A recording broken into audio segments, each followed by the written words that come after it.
دغه امبولانسونه چې د تیر جمهوریت نظام پر مهال به تر ډیره په جګړه کې د ټپي کسانو د انتقال او درملنې لپاره ترې استفاده کېده، اوس چې په هیواد کې د جګړې زور وبشوي یوازې به ترې په بیړنیو حالاتو کې استفاده کیږي. د خوست روغتیا ریاست مسؤلین وایي د عامه روغتیا وزارت له لوري دوی ته 15 دانې نوي امبولانسونه چې نږدې 19 میلیونه افغانۍ لګښت پرې راغلی ورکړل شوي او ترڅنګ یې 2 نور امبولانسونه د پاملرنې موسسې له لوري هم ورکړل شوي. 19 میلیونه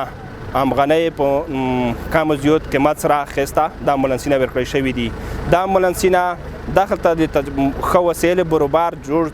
دی چې ان شاء الله العزیز که چې هر ځکه میګ زخمی وي میګ به په سالم ډول سره د خیست یا د کوبل یا نرې شپخنې ته په صحیح ډول سره رسولی شو. 2 دونې امبولانسونه چې بکسې په شکل دي او نوي او بیخي چلیدلي نه دي، دغه د پاملرنې مؤسسې له خوا نه چې یو سپیره ته او یو خلبیسات کلینیک ته راکړل شوي دي. بل خوا بیا ولایتي چارواکي ولس ته ډاډ ورکوي چې د روغتیا په برخه کې به د خلکو شته ستونزو ته پر وخت رسیدنه وکړي. موږ خو عهد کړی د الله سره مو کړی د ولسونو سره مو کړی د چې د تاسې هر خدمت چې موږ به 40 غنټې کوکو. د امارت اسلامي د حکومت یو فرق له نور حکومتونو سره دا چې هغه کې تقاعد شته دي، کې تقاعد هم نشته او یو د رسمیاتو ابتدا او انتها نه د معلومه شپې کار کې د ورځې يمكن موږ به د خوستوالو د صحت او د امن او امان لپاره ان شاء الله العزیز په پوره ایمانداري سره دا خبرو کوي 40 غنټې ورته تیار یو.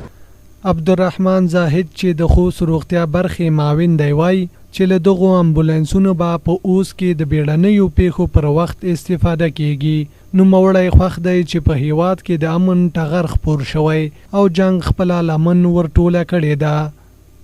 په تیر وخت کې په دې امبولانسونو کې په داسې موټرو کې به مرجوب له هغه څه چې هلته په دمکه وشوې هغه انتقالات به کېده. لله الحمد الله تعالی نه ډېره زویو چې دې کې اوس هغه چې اړتیا وي عاجل مریض وي په دمکه کې نه وي زخمي شوی، څه شهادت کې نه وي شوی،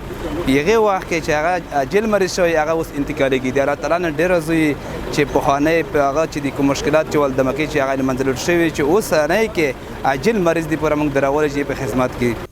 یاد دی وی ازبکستان هیواد له افغانستان سره د 125 امبولانسونو مرسته کړي چې د هغې له جملې څخه عامه روغتیا وزارت 15 دانې خوست ته په واک کې ورکړي. خوست کې له دې وړاندې د امبولانسونو په برخه کې ډېره ستونزه موجوده وه او د ځینو کلینیکونو لپاره یې په کرایي امبولانسونه نیولي ول چې د بیړنیو پیښو پر مهال به ناروغان او ټاپیان د درملنې لپاره پر وخت تر روغتونونو نشو رسېدلی.